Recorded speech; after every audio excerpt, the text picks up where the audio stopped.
Hello guys, in this session, I'll be giving you a concise overview of the first topic in your sociology syllabus. That's the modernity, social changes in Europe, and the emergence of sociology. So you look at it, sociology, unlike other disciplines, it's relatively young. If you compare it with history, philosophy, these are older disciplines. And if you look at the specific emergence, that's deeply connected to the profound transformation or the changes that Europe underwent between that 15th to 18th centuries. So during this period, Europe have witnessed scientific, commercial, and intellectual revolutions, and that's collectively you term as Renaissance period or Age of Enlightenment. That's where we discuss the intellectual revolution, the commercial revolution, the scientific revolution, and connected to that, the industrial revolution, right? So before this period, if you look at it, European society was characterized by or dominated by, feudal agrarian economy, right? The complete feudal system and entrenched in religious orthodoxy and aristocratic authority, like the kings were engaged in wars, unmindful of the plight of the people.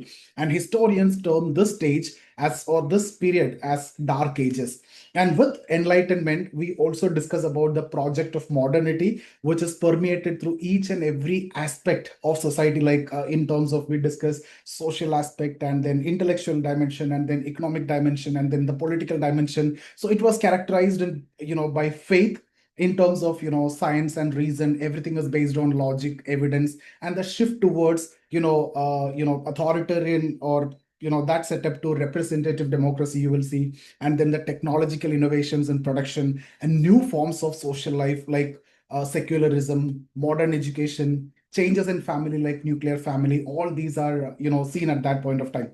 But so when you look at this, there are macro changes because of this and micro changes also. Macro change in terms of whatever we discussed, industrialization and then democracy and then middle class, etc. But there are micro changes. Like, for example, when we talk about industrialization, it's not that smooth, right? So these changes did not unfold so smoothly, and industrialization generated urban poverty, and then slums emerged, and poor working condition, inhuman working condition, less wages.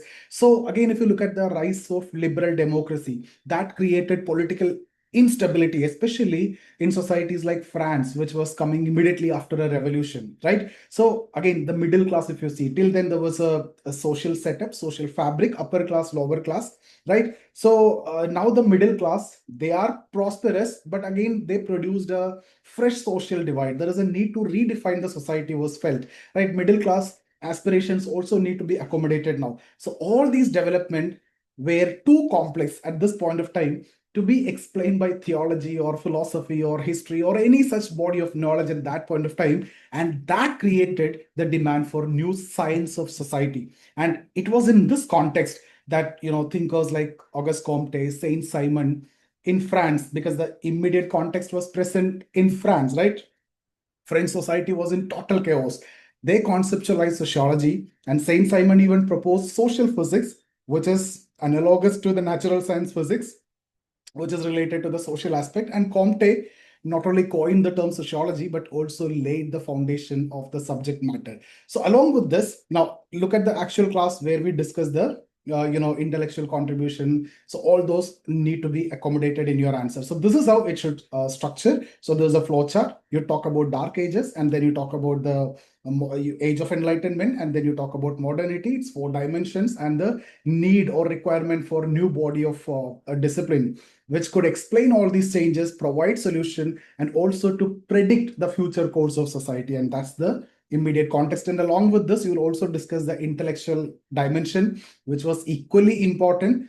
You can talk about enlightenment thinkers. They upheld the reason and they advocated this critique of social institutions and believed in the human perfectibility. You can also talk about various methods like empirical methods like surveys and Darwin's theory of biological evolution. These all provided tools and analogies for studying society systematically, and you'll be seeing the use of evolutionary perspective in when we discuss about Marx. You'll be seeing that even in Durkheim also will be seeing that. So this is how sociology have emerged and started progressing. So that's about this video. Thank you so much for watching. I see you in the next one.